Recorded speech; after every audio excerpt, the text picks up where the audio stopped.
Hello guys, आज का topic लेते हैं हम सिस्टम ऑफ लीनियर इक्वेशंस, है ना। लीनियर इक्वेशंस के सॉल्यूशंस कैसे फाइंड करते हैं, लीनियर इक्वेशन कंसिस्टेंट कब होती है, इनकंसिस्टेंट कब होती है। ठीक, तो देखो system of linear equations, linear equations जो है ना, वो कंसिस्टेंट कब होगी और इनकंसिस्टेंट कब होगी। कंसिस्टेंट मतलब उस सिस्टम के पास उन इक्वेशंस के एक या एक से ज्यादा सॉल्यूशंस हैं, है ना, मतलब वो सिस्टम सॉल्यूशंस रखता है। ठीक, इनकंसिस्टेंट मतलब कि उन लीनियर इक्वेशंस का कोई सॉल्यूशन नहीं होता है, ठीक है ना, उनका कोई सॉल्यूशन नहीं होता है। कंसिस्टेंट में हमको या तो यूनिक सॉल्यूशन मिलेगा, है ना, या फिर हमको इनफाइनाइट सॉल्यूशंस मिलेंगे। यूनिक सॉल्यूशन मतलब वो सिस्टम एक ही सॉल्यूशन रख रहा है, एक मतलब यूनिक सॉल्यूशन रख रहा है। ठीक, और कुछ इक्वेशंस में हमको इनफाइनाइट सॉल्यूशंस मिलेंगे, है ना। तो कंसिस्टेंट में क्या होगा, या तो एक सॉल्यूशन मिल सकता है या एक से ज्यादा सॉल्यूशंस भी मिल सकते हैं। इनकंसिस्टेंट में क्या होगा, हमको कोई सोल्यूशन नहीं मिलेगा, है ना, हम कोई सोल्यूशन फाइंड नहीं कर सकते उस सिस्टम का। ठीक, तो देखते हैं कि कंसिस्टेंट कब होता है, इनकंसिस्टेंट कब होता है। ये हमने देख लिया, है ना, कि कंसिस्टेंट मतलब वो सोल्यूशन रख रहा है तो कंसिस्टेंट, नहीं रख रहा है तो इनकंसिस्टेंट। ठीक, अब वो यूनिक सोल्यूशन कब रखता है और इनफाइनाइट सोल्यूशन कब रखता है। ठीक, ये देखने के लिए हम कुछ पॉइंट्स ध्यान में रखेंगे कि यूनिक सोल्यूशन कब होगा, इनफाइनाइट सोल्यूशन कब होगा और नो सोल्यूशन कब होगा। ठीक, तो देखते हैं। देखो ये पॉइंट्स हमको ध्यान में रखना है ना, कि सिस्टम के पास सोल्यूशन कब होगा, कंसिस्टेंट कब हो गया और इनकंसिस्टेंट कब होगा। ठीक, सिस्टम का अब देखो, system has a solution, system के पास सोल्यूशन कब होगा, जब रैंक ऑफ ए, है ना, जो ए मैट्रिक्स हम बनाएंगे उसकी रैंक जो है वो रैंक ऑफ एम के इक्वल आनी चाहिए। अब देखो एम यहाँ पे क्या है, ए ऑगमेंटेड बी, इसको बोलते हैं ए ऑगमेंटेड बी मैट्रिक्स। ये मैट्रिक्स हमको कैसे मिलती है, आप लोगों ने पढ़ रखा है, हम ax इक्वल टू बी, है ना, इस मेथड से हम सॉल्यूशन फाइंड करते हैं इक्वेशंस का। ठीक, अब देखो ये तो हमारी ए मैट्रिक्स हो गई, है ना, इसकी रैंक ये हो गई।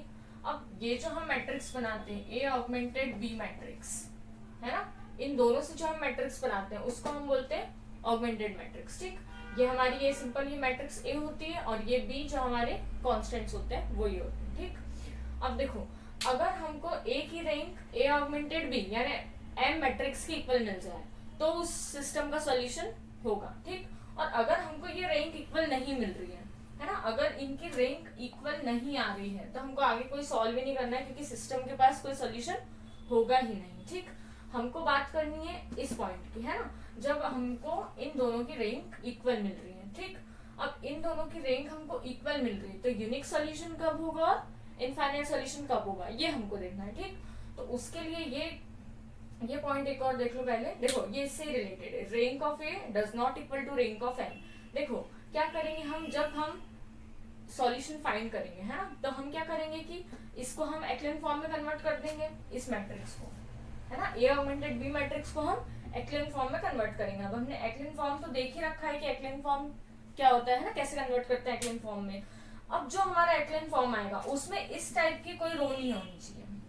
किस टाइप की, कि ये तो सब जीरोस है ना, मतलब जो हमारी आगे वाली ये एलिमेंट्स है ये सारे एलिमेंट जीरो है। अब ये एलिमेंट्स हमारे किसके रहेंगे, ए के, और ये जो हमारा एलिमेंट रहेगा ये, है ना, ये इस बी मैट्रिक्स का एलिमेंट रहेगा। ठीक, तो बोल रहे हैं कि एक्लेन फॉर्म में इस टाइप की कोई रो नहीं आना चाहिए। कब, जब ये बी जो है ये जीरो के इक्वल नहीं हो।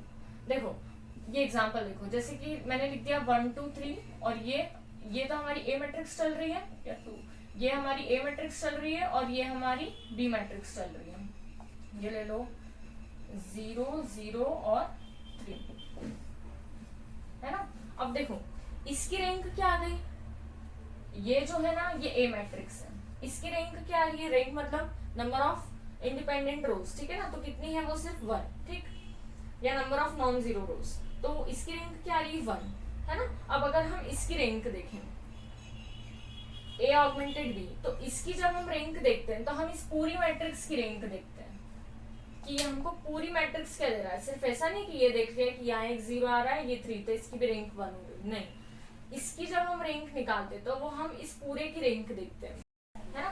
तो ए ऑगमेंटेड बी की रैंक क्या होगी, जो इस पूरी मैट्रिक्स की रैंक है ना। अब इसमें हमको 2 नॉन जीरो रो दिख रही है तो ए ऑगमेंटेड बी की रैंक क्या होगा, यहाँ 2, और ए की रैंक क्या है यहाँ 1, है ना। तो जब हमको इस टाइप से दिख रहा है कि उसमें ऐसी रो आ रही है इसका भी मतलब वही है कि रैंक अगर ए की एम के इक्वल नहीं आ रही, यानी ए ऑगमेंटेड बी के, तो नो सॉल्यूशन, है ना।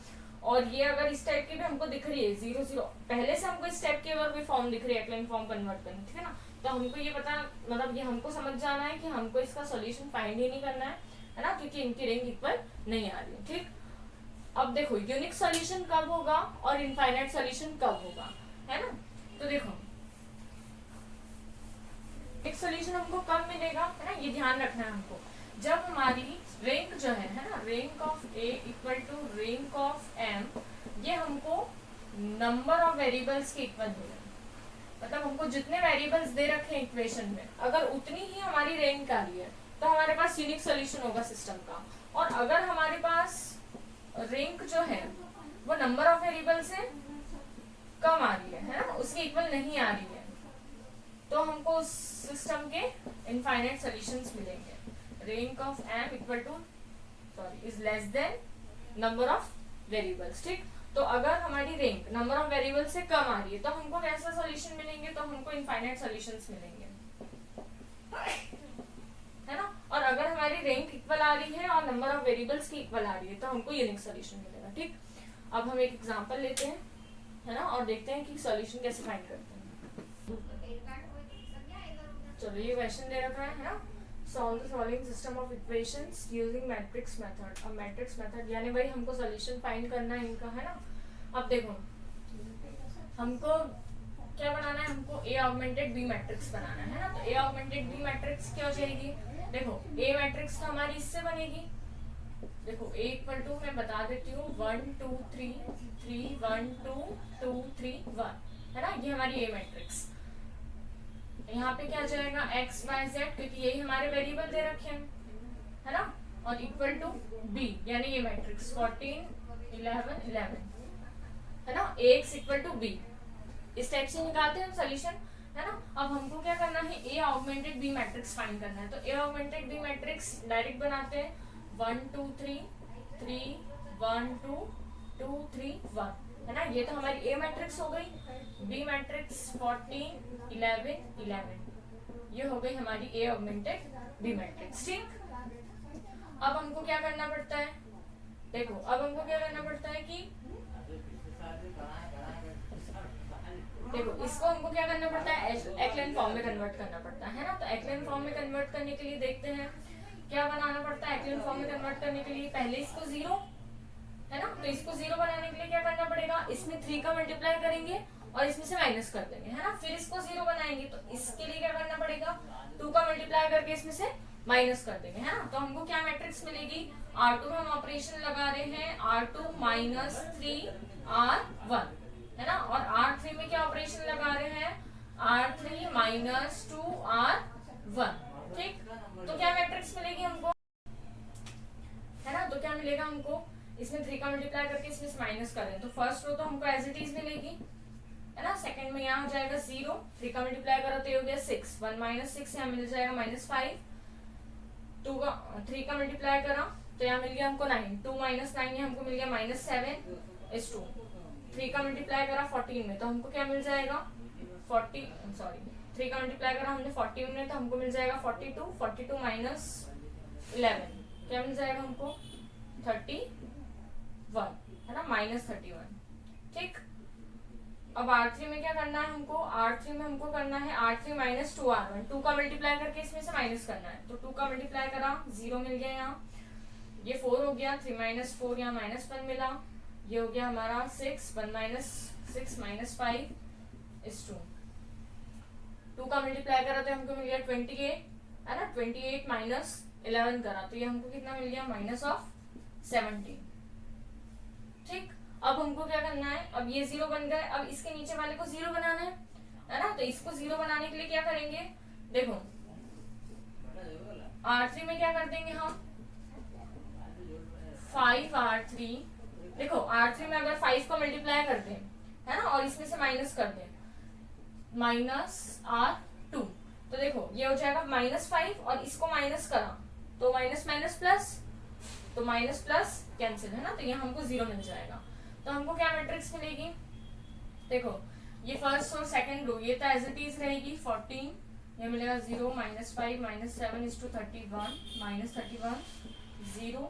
देखो इसमें 5 का मल्टीप्लाई करा और इसको माइनस कर रहे हैं तो माइनस प्लस 0। 5 का मल्टीप्लाई करा तो 25 है ना, और 25 में से 7 गए तो कितने बचे 18 माइनस ऑफ 18 है ना। यहाँ क्या मिल जाएगा, -17 में 5 का मल्टीप्लाई करा तो माइनस ऑफ 85 और इसको माइनस कर दिया तो माइनस माइनस ये प्लस हो गया है ना। तो 85 माइनस 31 क्या मिल जाएगा हमको 4 और ये 54 है ना, माइनस ऑफ 54 क्योंकि माइनस का था। ठीक, अब देखो यहां से अगर मैं इक्वेशंस बनाऊं है ना, यहां से अगर इक्वेशंस बनाए तो ये x ये y ये z है ना, ऐसे बनाई थी मैट्रिक्स हमने। तो फर्स्ट इक्वेशन क्या मिलेगी, x plus 2y plus 3z equal to 14। Second से क्या मिल रहा है, -5y minus 7z equal to minus of 31। और यहां से क्या मिल रहा है हमको, -18z equal to minus of 54। ठीक है। अच्छा एक और बात देखो, ये जब हमने कन्वर्ट करा है ना, अब देखो अब कुछ भी करके इसको 0 नहीं बना सकते। क्यों नहीं बना सकते, क्योंकि देखो अगर इसको 0 बनाने जाओगे, कुछ भी ऑपरेशन लगाओगे अगर तुम है ना, तो देखो यहाँ का जो भी एलिमेंट है वो यहाँ आ जाएगा है ना, आ जाएगा ना। यहाँ का जो भी एलिमेंट है वो यहाँ आ जाएगा। मतलब इसकी रैंक क्या आ रही है हमारी 3। ए की रैंक क्या आ रही है, रैंक ऑफ ए क्या आ रही है हमारी 3 है ना, ये चेक करना है पहले हमको। फिर rank of A augmented B, A augmented B मतलब ये पूरी मैट्रिक्स, इसकी रैंक भी क्या आ रही है, इसकी भी आ रही है 3 है ना। दोनों की रैंक सेम आ रही है, मतलब हमारे पास सॉल्यूशन है ना। और रैंक किसके इक्वल आ रही है, क्या बताया था मैंने कि रैंक अगर नंबर ऑफ वेरिएबल्स के इक्वल है ना, नंबर ऑफ वेरिएबल्स के इक्वल अगर हमारी रैंक आ रही है तो हमको उसका कैसा सॉल्यूशन मिलेगा, यूनिक सॉल्यूशन मिलेगा है ना। और अगर नंबर ऑफ वेरिएबल की इक्वल नहीं आती है, उससे कम आती है, तो फिर हमको इनफाइनाइट सॉल्यूशंस मिलते हैं। और अगर रैंक ही इक्वल नहीं आती है इनकी, ए की और एम की, मतलब इसकी रैंक कुछ और आ रही है और पूरी मैट्रिक्स की रैंक कुछ और आ रही है, तो फिर उसका सोल्यूशन ही नहीं होता है। ठीक, यहाँ पे क्या हो रहा है, रैंक इक्वल आ रही है और वो किसकी इक्वल आ रही है, नंबर ऑफ वेरिएबल्स की इक्वल आ रही है, तो हमको कैसे सोल्यूशन मिलेगा, यूनिक सोल्यूशन। और यहाँ से भी हमको देखने को मिल रहा है कि सीधे z की वैल्यू यहाँ से आ रही है, बैक सब्स्टिट्यूशन से x और y की वैल्यू भी मिल जाएगी।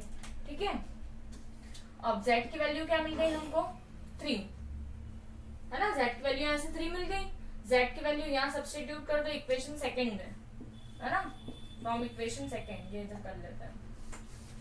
तो y की वैल्यू क्या मिल जाएगी, z की वैल्यू 3 रख रहे हैं यहाँ, तो -5y minus 7 into 3 equal to minus of 31 है ना। तो -5y equal to minus of 21, उधर जाएगा तो +21, 31 माइनस 31 प्लस 21 तो minus of 11, sorry minus of 10 है ना। तो y इक्वल टू क्या मिल गया हमको 2। ठीक, x और सॉरी z और y की वैल्यू इक्वेशन फर्स्ट में सब्स्टिट्यूट कर देते तो x की वैल्यू मिल जाएगी। तो क्या मिलेगा हमको x plus 2 into 2 plus 3 into z की वैल्यू क्या है हमारी 3 है ना, इक्वल टू 14। तो क्या मिल गया x प्लस ये कितना मिल जाएगा 4 9, 4 प्लस 9 13, उधर गया तो 14 माइनस 13, x कितना मिल गया हमको 1